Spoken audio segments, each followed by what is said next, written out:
Hello, good people. How are you doing? Good morning, good evening, good afternoon from where you're watching this throughout the world and globally. My name is Susan Kibe, and I have been having a lot of questions about my journey since I launched my book, Gracefully Broken. And so today I decided, why not have a conversation with you, my readers, concerning one of the topics that really is my driving force to doing this book, which is emotional wellness and self-care, self-awareness. Because what I do, even before I did the book, is a lot of coaching on self-awareness and emotional wellness, because I realized my journey towards Gracefully Broken happened because I was not well emotionally. I did not even know there's something like emotional wellness, or where I needed to be, what I needed to, practice in terms of my emotions. And that is why I have become very passionate about emotional wellness. And today I'm going to have a chat with you, a candid talk, because I am a student of authenticity from my book Gracefully Broken. And we are going to do a bit of book reading from Gracefully Broken, just to identify what to do and what to look at to find your true self. And before I do the reading, I want to just briefly tell us what is self-awareness. Self-awareness is actually bringing out the real you. Self-awareness is being authentic, being real. It is a very daring journey. And not everyone is willing to take the journey of self-awareness, because it is like coming to terms. It's a mirror moment of the good, the bad, and the ugly, and really focusing on how to improve and what to do better. And so today I want to just share a few pointers on finding your true self. And one of the things that you need to do, this is found in my book Gracefully Broken on page 84 and 85. Finding your true self, the first thing that you need to do is to be still. Like be quiet. Many times in the world when we are moving, we have so much that surrounds us. We have so much activity. We have so much. We are parenting our children. We are doing marriage. You're working. We are doing business. My goodness, our hands are full. Even just a basic example of this year, 2024, we are already down 2 months. Just the other day the year began. So once in a while, you will come to a point in your life where you need to be still. Just, be quiet and listen to your inner self and know exactly what it is that is within you, what you like, what you don't like, what you allow in your space. You cannot do that when you're crowded. So you need to have a moment with yourself, a self-reflection, to find out exactly who you are, what are your strengths, what is this that drives you. And because that is the only way that you'll even show the people around you how to treat you. I don't know if you are aware that if you do not treat people how to treat you, they will treat you anyhow they want, because we do not know. Like, if you know Susan like this, Susan does not like this, you will know how to behave when you're around Susan. And it does not mean that I will go with a manual teaching people, but just the way I present myself will help you know what I like and what I do not like. So one of the things that will help you identify your true self is to just be still. And I know there are people who are scared of having silent moments with themselves, probably because of things you have been through, because of maybe some trauma. Some things get triggered when you are alone in a quiet time. But it is important to be quiet and to be still, to be able to reflect and know exactly what it is that you like. There's something I said, that quietness brings us to seasons of authenticity, because we get to face and deal with self. That is why I say the journey of self-awareness is a very bold journey. Not everyone will do it, because you come into terms with your good side, your bad side, your not too good side, and know how to work on it. Then the other thing is you need to realize who you truly are. Once now you have been still and you have listened to your inner self, you need to realize who you truly are right now, so that you know what to work towards. Because I cannot just wake up and say, I am looking at being a person B while I have skipped point A. Yeah. So I need to start from where I am. Once I have identified my strengths, once I have identified my weaknesses, once I have identified what I allow and what I don't allow around my space, then I focus on what now I want to be. But I have to start from here. That is why I said self-awareness hey, is not an easy journey because it requires a lot of courage. Authentic journeys require courage because authenticity will even bring back pain from maybe wounds that were not healed in the past. Authenticity sometimes will bring triggers. Like if somebody asks me today, if I hear a story on news or read that someone was assaulted sexually, it brings a trigger. I may not feel the pain I felt those many years ago, but I'm triggered in a way because it is a journey I have gone through. And so once you are able to identify what you are, who you are right now, and where you want to go, you are able to bridge whatever is the gap or the difference. You're able to know the steps to take, because one of the successes that will come to our lives, even as we plan how we want to continue running in this year, is self-awareness. And one of the things that will help us even to avoid places where our emotions will be hurt, avoid places where our emotions will be wounded, is to be self-aware. Once I am self-aware, I will know exactly what I allow in my space. I will know what I do not allow in my space. And so at the trigger of one of the things that I will not allow, it will be my time to exit. But if I do not know what I allow, if I do not know what I don't allow, I will allow people to like dump trash in my environment. You will just find yourself in toxic environments. I don't know if you have asked yourself why people have been in an emotionally abusive relationship, so I know. And most times you do not know until it is too much, But once you are aware of yourself, what you like, what you don't like, what you allow, at the onset of any sign of emotional abuse, you will know it's time to go. So self-awareness is crucial. Whether you're building your marriage, your relationship, whether you're raising your children, raise them to be self-aware. Whether you're in the marketplace, you need to be self-aware so that you know exactly how to relate with people and also train them how they should relate with you. Then the other thing about finding your true self is identifying what you're good at. In identifying what you're good at, you will be... And this is really not about the hobbies. That sometimes it could be an acquired skill. It could be something that I have learned over time. And once I identify I am good at this particular thing, you involve a lot of, you work on it, engage a lot of efforts.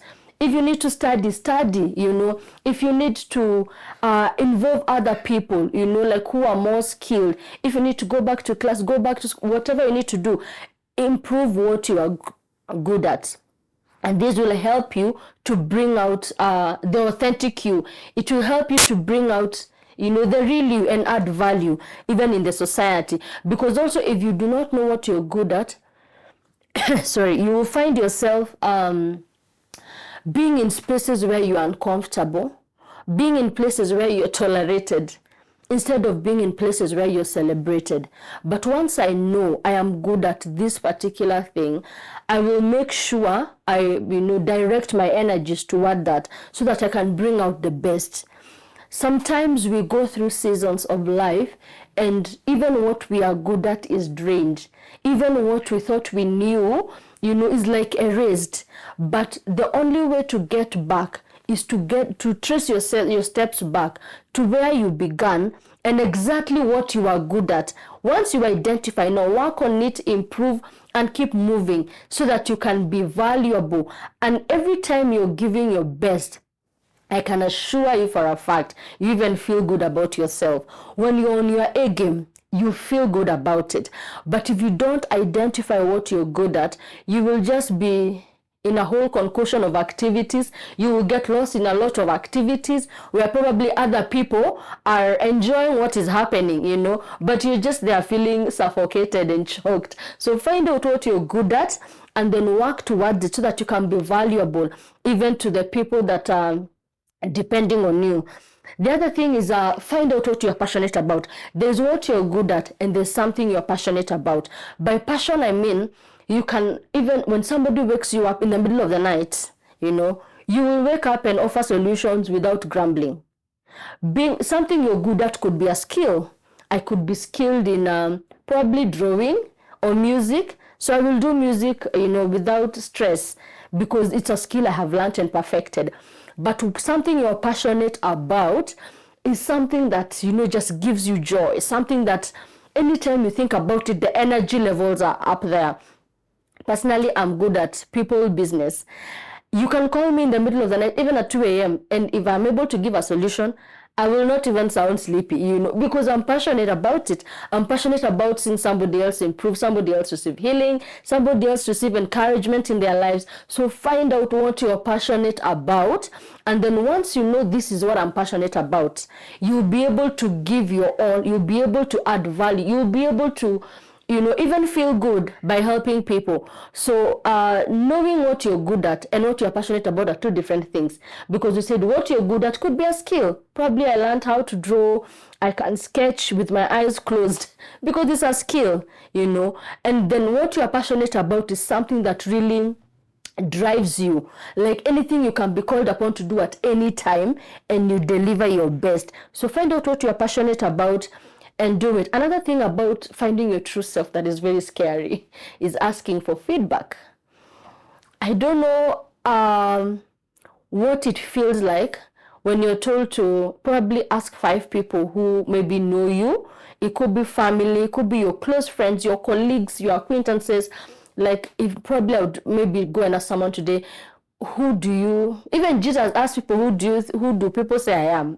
So it's not about identity crisis. Sometimes you just need to get feedback to know exactly even how you come out, how you present yourself, when you are with people. So asking for feedback is also a very bold statement and a bold step, because some things you may hear, you didn't know you are like that, And as people give you feedback, it helps you improve.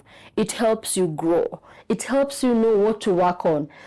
And so the journey of self-awareness will throw you to such ends. Like I'll ask my friends, by the way, who do you see me as? How do I come out to you? And you will be so shocked. There are things you did not know about yourself that somebody else can be able to bring out on how they see you, how you present yourself. And that is why I said when we were beginning that the journey of self-awareness is such a bold journey. Not everyone will be able and will be comfortable to face themselves on the mirror, because that is what self-awareness is about. It's just helping you to be in real terms with yourself and bring out the real you. No faking smiles, no makeup, no masking, masks off, and finding out who you are. Sometimes one of the way to find out who we really are is to ask for feedback. And you have to be prepared, because maybe the answers that will come, some you are not expecting. But it is for our growth and it is for our personal development. And then the other thing is also to assess our relationships. Are the relationships you are in making sense? Are they adding value? Are the relationships you are in draining you? If you are not self-aware and if your emotional wellness is not up to standard, you will find that you are always giving. Sometimes you may find that you're a people pleaser because you just want to fit in and to be in this environment, and sometimes by the time you're done, you will be so worn out and you feel like people are taking advantage. Meanwhile, you allowed it. You see, once you assess your relationships, you are able to know that my relationships with these people are collaborative. I add value to you, you add value to me. But if you're in a relationship where you're always giving, there's one thing about people who are takers. By the way, they will keep taking until there's nothing more to take. So by the time there's nothing more to take, you're done. You're so worn out. So assess your relationships.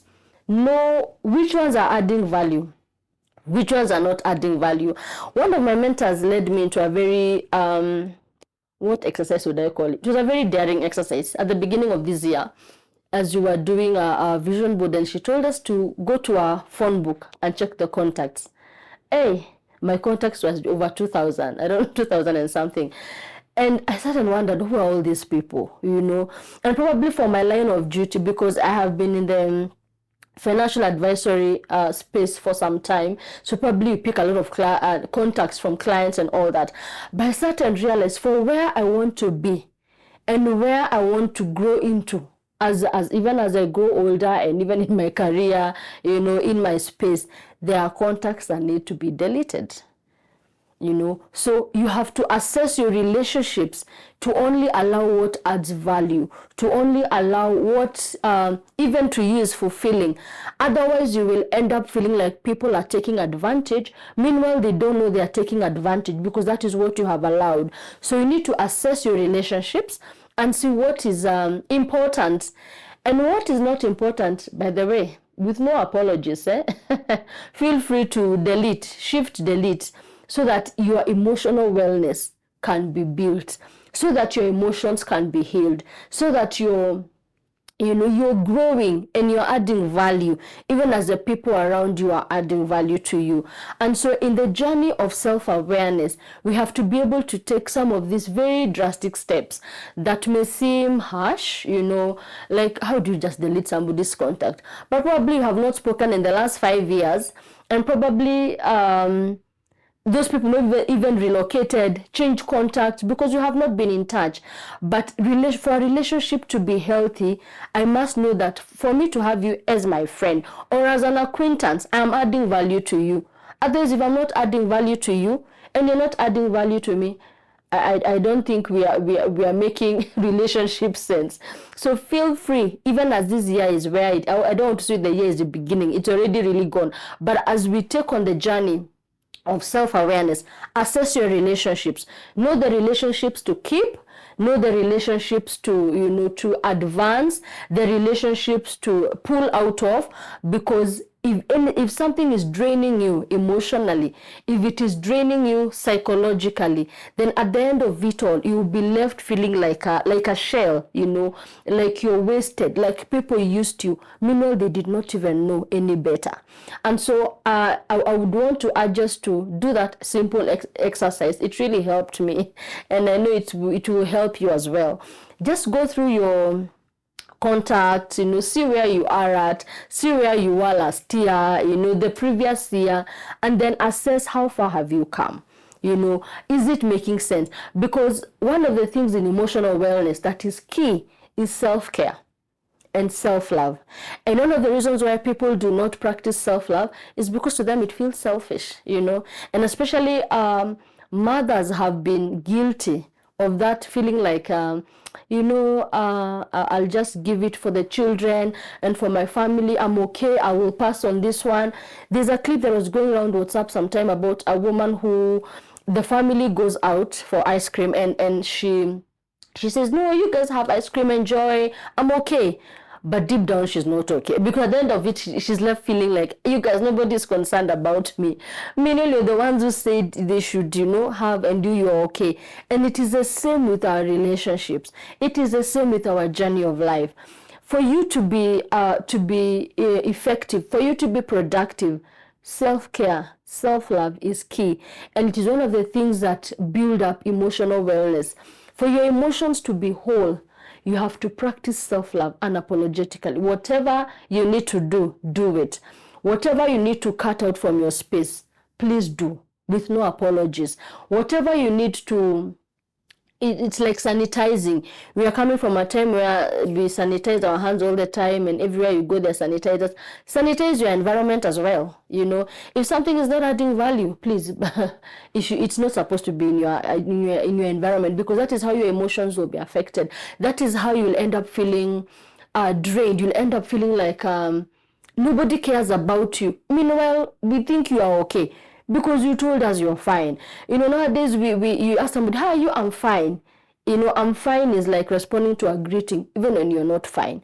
And that is why sometimes you have heard of unfortunate incidents where you hear like maybe somebody committed suicide and you're wondering how.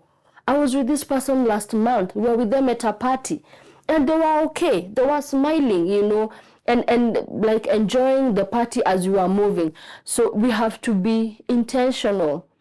We have to be very authentic. We have to be very deliberate. I don't know which other words I can use to show how important it is to practice self-love and self-care to build our emotional wellness, because only then will we be able to bring out the real us. Only then will we be able to be self-aware, to be able to give the best. Because by the time I'm self-aware, I will bring out the best definitely. But if I don't know right from left, I don't know, then you'll just give anything. And you see, even when you have been through trauma, when you have been through things that have hurt you, unless you're intentional and deliberate to heal, you will be bleeding on people that did not hurt you, and then people around you will be walking like on eggshells, because I don't know what, I might say something that will trigger her to get angry. I might, so we have to be intentional to pursue our healing. We have to be intentional to assess our relationships and see what works for us, see what does not work. We have to be deliberate about finding out what we are good at and now practicing that and being intentional on it, what we are passionate about and doing what we are passionate about to make us give the best and to add value. And also assess our relationships and see which relationships are adding value, which ones need to be revised, which ones need to be improved on, deleted, because at the end of the day, your family, your business, your career, even your relationships will benefit from a healthy and whole you. The people who surround you, your environment, will benefit from an emotionally stable human being. So if your emotional wellness is affected, I can tell you for a fact, it does not matter where you go. Even if you relocate and say you're going to look for greener pastures, if your emotional wellness is not intact, then you will not give the best, and you will not also enjoy what you're doing.